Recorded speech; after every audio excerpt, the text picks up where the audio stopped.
What happens when a late-night joke goes just a little too far, and the Hollywood sweetheart everyone adores decides she's had enough.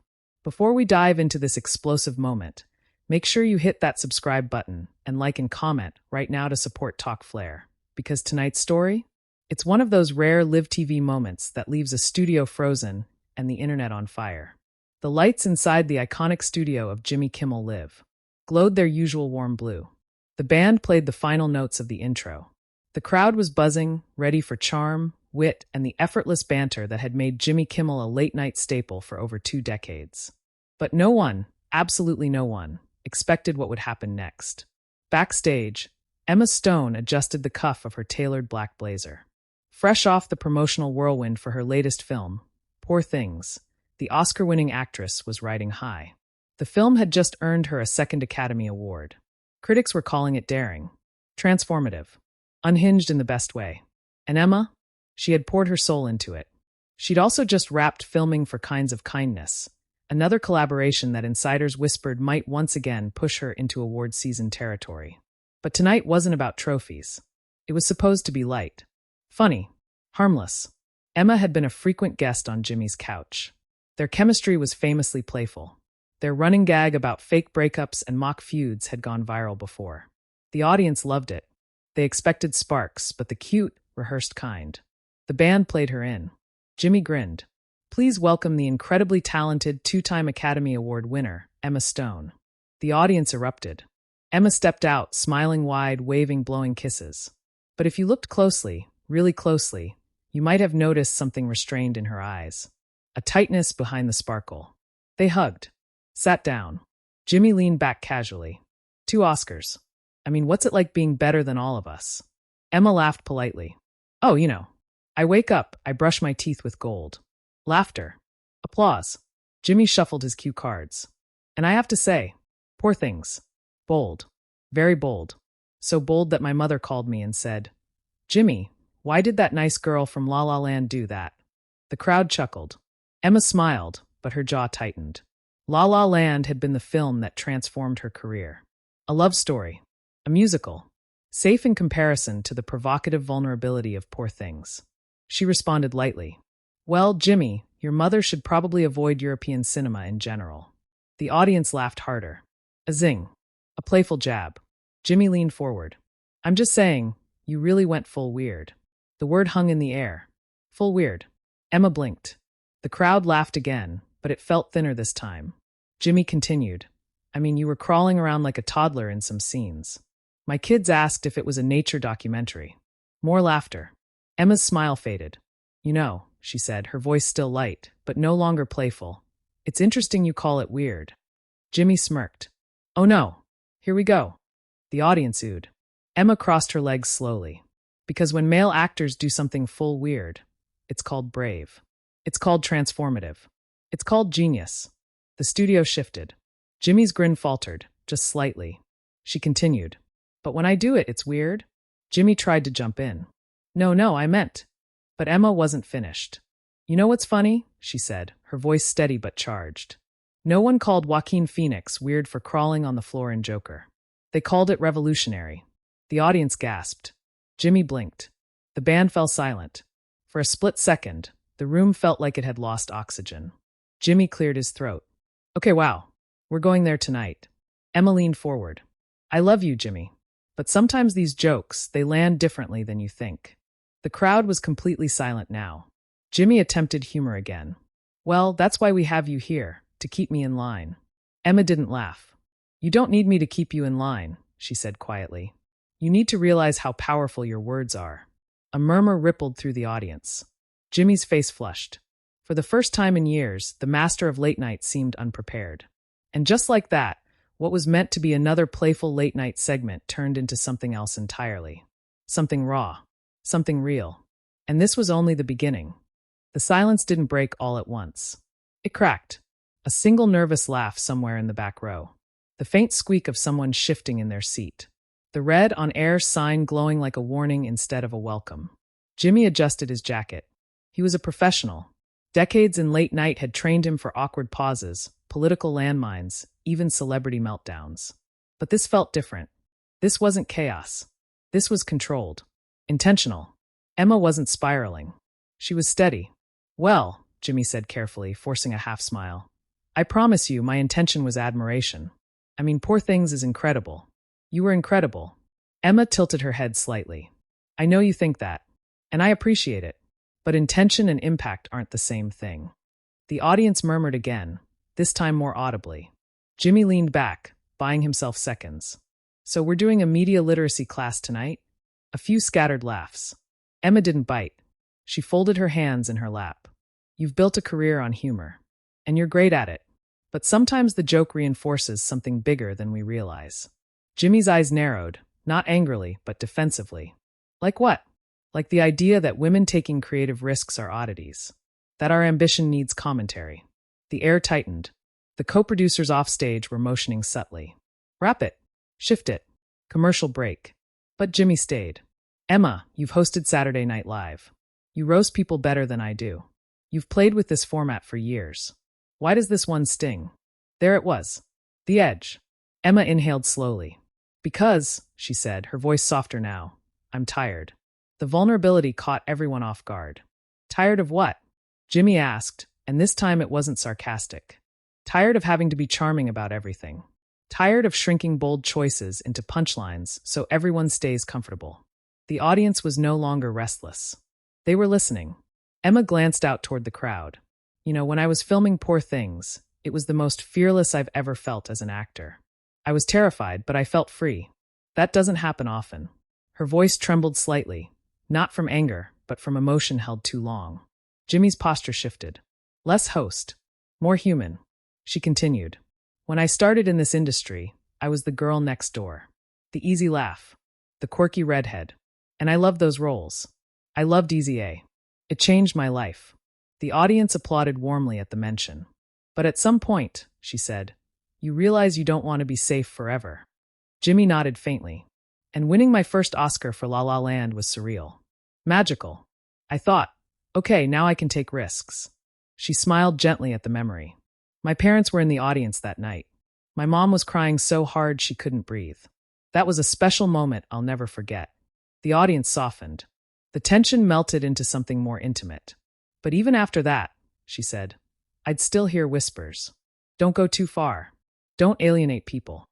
Stay lovable. Jimmy exhaled slowly.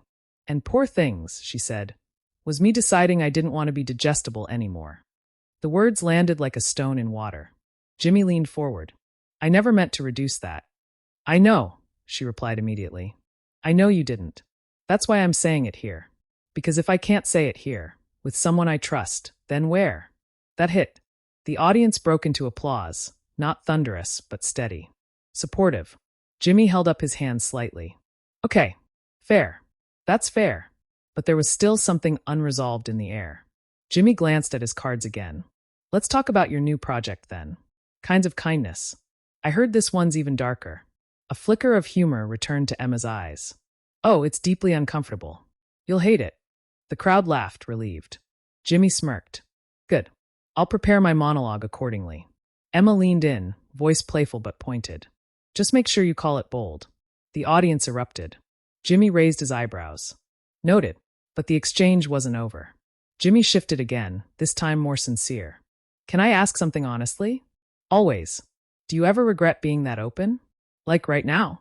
Emma paused. The room felt suspended. Yes, she admitted. Every time. The honesty hit harder than any punchline. But, she continued, I regret staying silent more. A hush. Jimmy studied her, not as a guest, not as a comedic sparring partner, but as a colleague navigating the same machine. You've changed a lot since we first met, he said. Emma smiled. I hope so. I remember you coming on here after Easy A, he said. You were nervous. You kept apologizing during commercial breaks. She laughed softly. I was terrified of saying the wrong thing. And now I'm terrified of not saying the right thing. The audience clapped again, stronger this time. Jimmy leaned back, hands clasped. Well, that's growth. Emma exhaled. The band subtly played a soft transition chord, waiting for direction.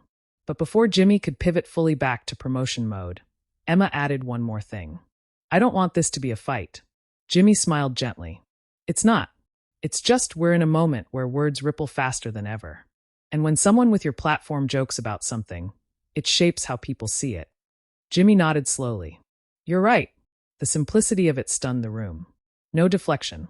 No joke. Just acknowledgement. The tension that had crackled minutes earlier now transformed into something else entirely. Respect earned in real time. But off stage, phones were already lighting up. Clips were being cut. Tweets were being drafted. And somewhere in the control room, a producer whispered, "This is going viral." The conversation might have softened in the studio. But outside those walls, the fire was just starting to spread. The commercial break hit like a pressure valve releasing steam. Applause signs dimmed. The band relaxed into a low instrumental hum. Stagehands moved carefully, adjusting mugs, whispering cues. But the energy didn't reset. It hovered, thick, electric. Jimmy leaned closer to Emma, his voice lower now, off mic but still caught faintly by the boom overhead. "You okay?" he asked. Emma nodded.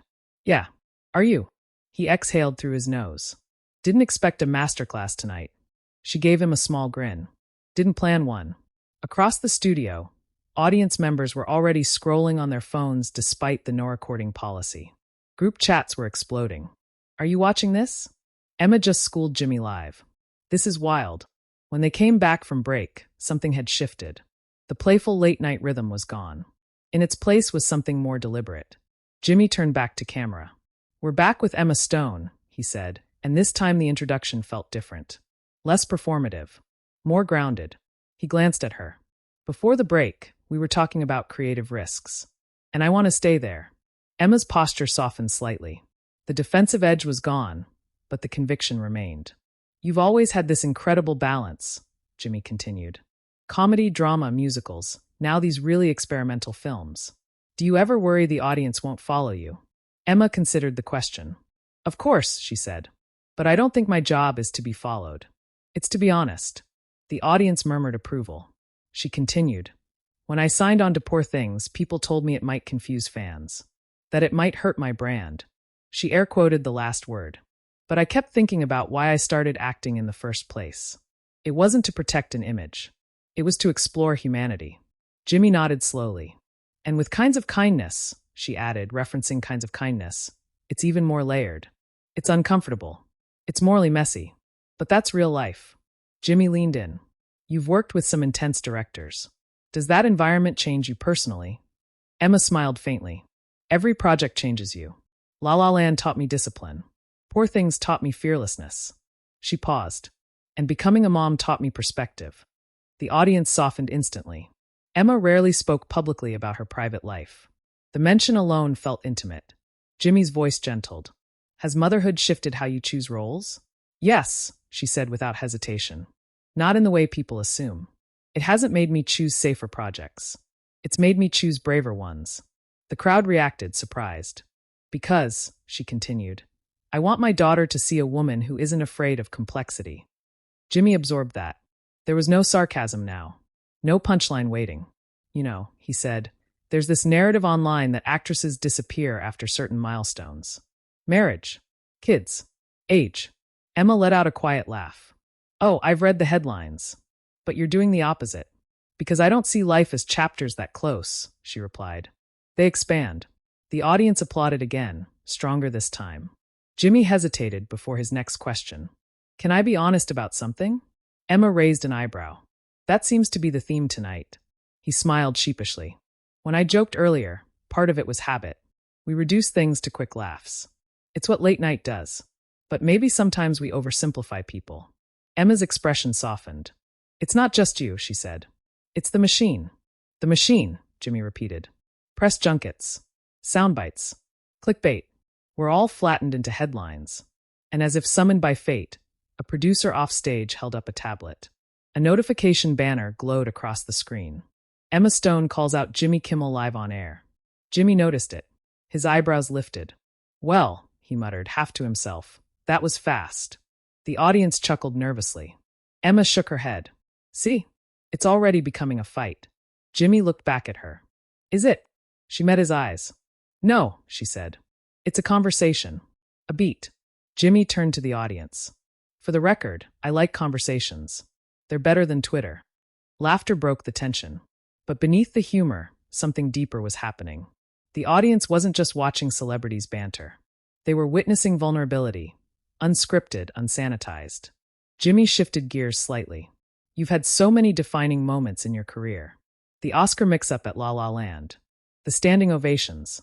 The premieres. But what's a moment that changed you quietly? Not on stage. Not televised. Emma grew thoughtful. There was a day during Easy A, she said, referencing Easy A, when I realized people were laughing with me, not at me. That was the first time I felt seen. The audience smiled warmly.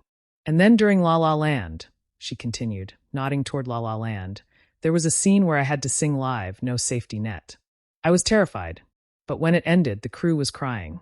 That's when I understood the power of vulnerability. Jimmy listened intently. And with Poor Things, she said quietly, there was a day on set when I thought, if this ruins my career, at least it's honest. And that freedom? That was unforgettable. The studio fell silent again, but this time not from tension. From respect. Jimmy leaned back, shaking his head slightly. You know, this is not how most late-night interviews go. Emma laughed. Surprise. He grinned. I invited chaos. You invited honesty. The band lightly tapped a rim shot, gentle, supportive. Jimmy glanced toward the camera. Well, if we're trending, we might as well trend for something meaningful. The audience clapped loudly. But outside the studio walls, social media was dividing. Some praised Emma's composure. Others accused her of overreacting. Clips were edited to emphasize the sharpest lines. The nuance was already being shaved away. Inside, though, something genuine had unfolded. Jimmy leaned toward her once more. I'm glad you said it, he admitted quietly. Emma studied him. So am I. The applause swelled as the segment neared its end. But no one in that room knew that the real explosion wasn't the exchange itself. It was the aftermath. Because when the cameras stopped rolling, the world started talking. The applause sign flashed one final time. The band played them out. Jimmy stood, shook Emma's hand, and for a split second the cameras caught something subtle. He held it longer than usual. Not for show, not for optics, but as if sealing something unspoken. The broadcast cut to commercial. But the world didn't. Within minutes, clips from Jimmy Kimmel Live flooded every corner of the internet. The sharpest lines were isolated. The pauses were zoomed in on. Thumbnails froze Emma mid-sentence, eyes intense. Headlines erupted. Emma Stone fires back at Jimmy Kimmel. Late-night joke backfires. Awkward on-air confrontation. The nuance, already evaporating. Back inside the studio, the audience slowly filtered out, buzzing louder than when they'd entered. Strangers debated in the aisles. She was right. He was just joking. No, but she had a point. That was uncomfortable. One woman near the front wiped her eyes. That's the first time I've seen someone say what they actually meant on one of these shows. Backstage, Jimmy walked into his dressing room and closed the door gently behind him. No slamming. No visible frustration. Just quiet. He loosened his tie and stared at the monitor replaying the segment. The moment where he said full weird. The pause. Emma's steady gaze. He didn't look angry. He looked reflective. Meanwhile, Emma stood with her publicist down the hall, scrolling through the early reactions. The notifications were relentless. Praise. Criticism. Think piece is already forming. Do you regret it? Her publicist asked carefully. Emma took a breath. No, she said. But I knew it would become something else. And it had. By midnight, the clip had millions of views. Commentary channels dissected every micro-expression. Body language experts weighed in. Hashtags trended worldwide. Some framed it as a feminist mic drop. Others framed it as an overreaction to comedy. But beneath the noise, something more meaningful was happening. Women in the industry, actors, writers, comedians, began posting their own experiences. Times when weird meant brave. When too much meant ambitious. Emma's words had rippled. The next morning, entertainment outlets reached out to both camps for statements. Jimmy addressed it first during his monologue the following night. I want to say something about last night, he began, the audience already leaning in. He referenced Emma Stone directly this time. We had a real conversation. It wasn't a fight. It wasn't drama. It was two people talking about how words land differently. And I respect that. The applause was immediate. He continued, comedy evolves. We evolve. And if we can't listen to each other, what are we even doing? No jokes. No punchline. Just sincerity. Clips of that monologue began trending too. Meanwhile, Emma remained mostly silent publicly. But during a press event for Kinds of Kindness, a reporter asked her about the moment. She smiled softly. It wasn't about calling someone out, she said. It was about calling something forward. That line alone ignited a second wave of discussion. But the most powerful reaction didn't come from headlines. It came from viewers. Young actors posted videos thanking her for articulating something they'd felt but never said. Comedians debated the balance between satire and sensitivity. Film critics revisited Poor Things, reframing it not as weird, but as fearless. The conversation had grown larger than a couch on a late-night set. It had become cultural. And perhaps the most unexpected outcome? Ratings for the episode soared. Not because of scandal, but because audiences sensed authenticity. In a media landscape saturated with rehearsed charm and polished soundbites, they had witnessed something real. Weeks later, Emma returned to a different late-night show. When asked about that moment, she laughed. "I think we all survived," she said playfully. But those who had watched live knew it was more than survival. It was a shift, because the night Emma Stone fired back wasn't about embarrassment. It wasn't about ego. It was about growth, on both sides of the desk. Jimmy didn't crumble. Emma didn't explode. They talked. And sometimes that's more powerful than any viral meltdown. As the dust settled, one thing became clear. The audience had changed too. They weren't just consuming interviews anymore. They were analyzing them, holding them accountable, participating in the narrative. The gasp in the studio that night wasn't outrage. It was recognition. Recognition of a line crossed, not maliciously, but habitually. Recognition of someone brave enough to say, "Let's look at this differently." And recognition that even in the glow of stage lights and scripted monologues, unscripted truth can still break through. Now we want to hear from you. Was Emma right to push back in that moment? Was Jimmy simply doing his job as a comedian? Or was this exactly the kind of conversation late night needs more of? Drop your thoughts in the comments below. We read every single one. And if you want more explosive, emotional, behind-the-scenes stories from Hollywood's biggest moments, make sure you subscribe to Talk Flair and turn on notifications. Because sometimes the most powerful drama isn't in the script. It's in what happens when the script falls apart.